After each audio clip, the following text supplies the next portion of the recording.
Intelligent ସେମାନେ ନୁହନ୍ତି ଯେଉଁମାନେ ସ୍କୁଲରେ କଲେଜରେ ଟପ୍ କରିଥାନ୍ତି। ଇଣ୍ଟେଲିଜେଣ୍ଟ ତ ସେମାନେ ଯେଉଁମାନେ ଜୀବନରେ ଟପ୍ କରିଥାନ୍ତି। ସୁଯୋଗ ଓ ସୂର୍ଯ୍ୟୋଦୟ ମଧ୍ୟରେ ଗୋଟିଏ ସମାନତା ଅଛି। ଡେରି କରୁଥିବା ଲୋକମାନେ ସବୁବେଳେ ଏମାନଙ୍କୁ ମିସ୍ କରିଦିଅନ୍ତି। ଯଦି ନିଜ ଭିତରେ ଖରାପ ଗୁଣକୁ ଖୋଜିବ ଆଉ ଅନ୍ୟ ଭିତରେ ଭଲ ଗୁଣକୁ ଖୋଜିବ, ତାହେଲେ ଜୀବନରେ ଆଉ କେବେ ମାର୍ଗଦର୍ଶନର ଆବଶ୍ୟକତା ପଡ଼ିବ ନାହିଁ। ମଣିଷ ହେଉଛି ଗୋଟିଏ ଦୋକାନ, ଆଉ ଜୀବ ହେଉଛି ସେ ଦୋକାନର ତାଲା। ଯେତେବେଳେ ତାଲା ଖୋଲେ ସେତେବେଳେ ଯାଏ ଜଣାପଡ଼େ ଯେ ସେଇଟା ସୁନା ଦୋକାନ ନା ଶୁଖୁଆ ଦୋକାନ।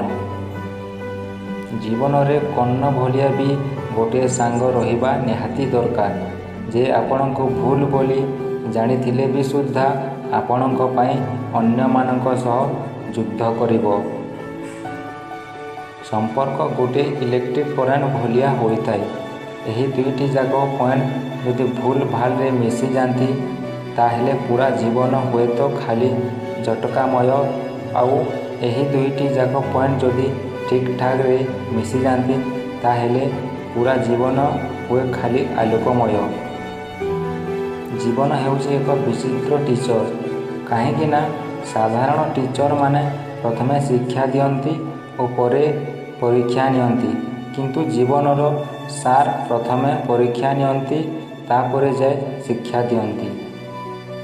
ଯେତେ ବି ଭଲ କାମ କରୁଛ କର, ହେଲେ ଆପଣ ସେତେବେଳେ ଯାଏ ମନେ ପଡ଼ିବ ଯେତେବେଳେ ଲୋକମାନଙ୍କୁ ଆପଣଙ୍କର ଆଉ ଥରେ ଦରକାର ପଡ଼ିବ।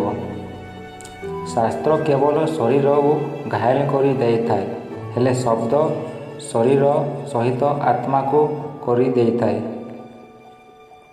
ମଣିଷକୁ ଏହି 6ଟି ଜିନିଷ ପୂରା ବରବାଦ କରିଦେଇଥାଏ। ସେଗୁଡ଼ିକ ହେଲା ନିଦ, ରାଗ, ଡର, ଥକାପଣ, ଆଲସ୍ୟ ଓ ବାହାନାବାଜି।